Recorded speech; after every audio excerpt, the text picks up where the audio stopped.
réglementaire du match et ensuite nous aurons droit tout à l'heure à des prolongations. Alors c'était bien parti pour l'Autriche qui avait ouvert la marque par Dahlmann, ici l'attaquant le plus dangereux de l'équipe autrichienne. Les Français avaient égalisé, on va le voir ici, voilà sur ce lancer de Maya. Égalisation un partout, on jouait depuis 15 minutes seulement. Tout de suite après, mais 20 secondes plus tard, on se retrouve avec un nouveau lancer de Poudrier qui donne l'avantage à la France. Et puis dans ce premier tiers-temps, il se passait beaucoup de choses, puisqu'on assistait également à l'égalisation, toujours par Dahlmann, l'Autrichien. 2-2 donc au terme du premier tiers-temps. Le deuxième tiers-temps sera beaucoup moins prolixe, puisque on aura simplement un but, là les Autrichiens donc l'avaient égalisé, on aura simplement un but français, alors que les Autrichiens reviennent à hauteur des Français une nouvelle fois à 3-3. La France prend l'avantage par Pajankowski, alors qu'il reste 8 minutes à jouer, mais les Autrichiens une nouvelle fois sur ce lancer de Nasheim parviennent à égaliser 4-4, donc un match fou hier dans ces playoffs donc, qui donneront l'attribution de la 9e place. La séance de tir au but commence donc avec Franck Pajankowski face à Stankiewicz et but marqué imparablement par l'attaquant français. La France mène donc 1-0 dans cette séance de tir au but.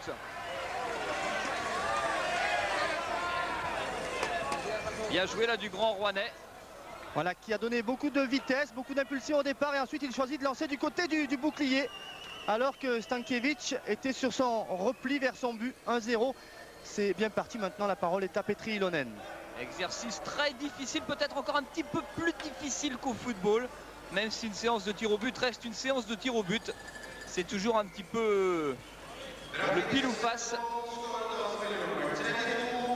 C'est aux Autrichiens avec Marty Dahlmann. Marty Dahlmann qui a inscrit 2 buts pendant la partie.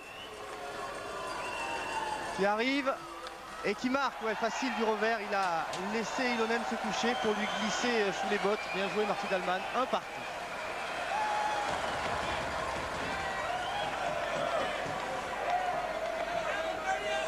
Bien concentré le numéro 11 autrichien qui prend beaucoup de vitesse, choisit le revers, ce qui n'est pas évident mais mystifie bien sur son dribble Petri Ilonen. Et après il glisse le palais au-dessus de la jambière droite du gardien français. Égalité parfaite. Serge Poudrier sera le deuxième lanceur tricolore. Toujours face à Brian Stankiewicz. Il a un gros lancer Serge Poudrier. Mais ça n'est pas forcément un attaquant.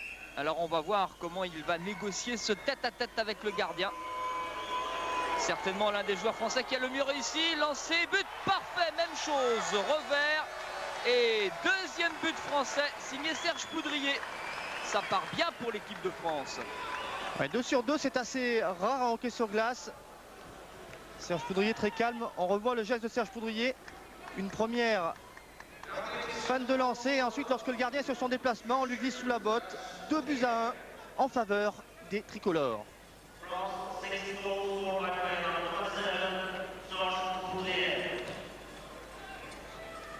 Allez, Kenneth Strong,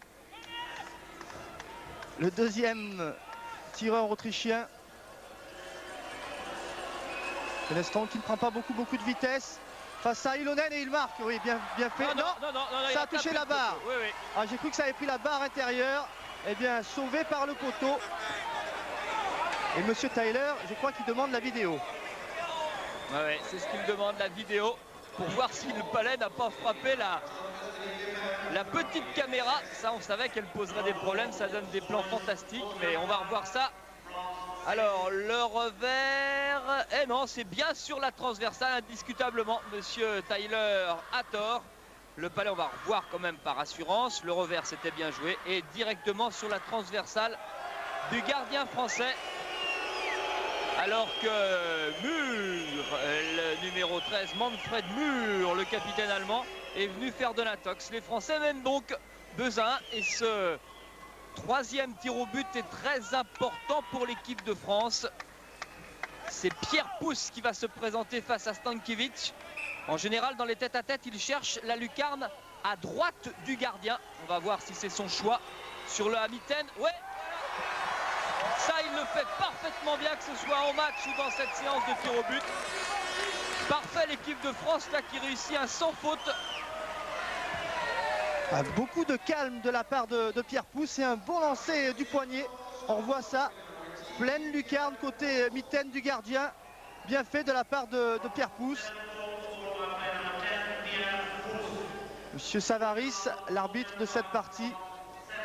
Et Petri Ilonen face à Richard Nasheim qui a égalisé tout à l'heure en fin de partie pour porter le score à 4 partout. Nasheim face à Ilonen. Allez, Ilonen peut nous faire un arrêt. Nasheim qui lance et arrêt de Petri Ilonen. Les Français qui sont bien partis dans cette série, ils mènent 3-1. Et c'est peut-être le tournant de cette séance de tir au but. Avec cette fois un arrêt, c'est le premier arrêt de cette série. Et il est signé Petri Ilonen qui confirme tout son talent là, car Nasheim l'avait bien fâté et avec la mitaine, il arrive à dévier le palais au-dessus de sa transversale. Si la France marque celui-là, la France gagnera ce match et disputera donc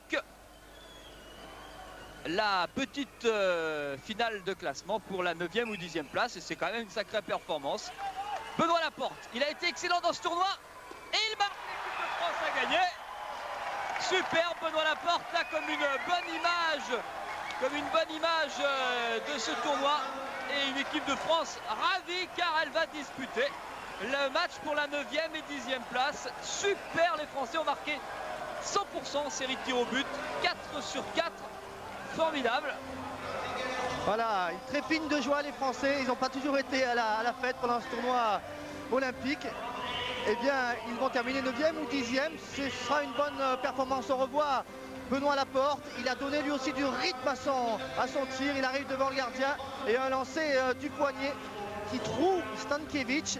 Bonne nouvelle pour cette fin de tournoi. On va donc rester avec une victoire française, une victoire au jeu. C'est pas si fréquent, donc eh bien on va en profiter.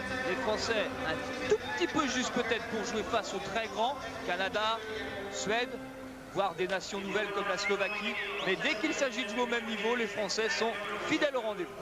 Et dernier match de l'équipe de France, ce sera jeudi face au vainqueur de la rencontre Italie-Norvège.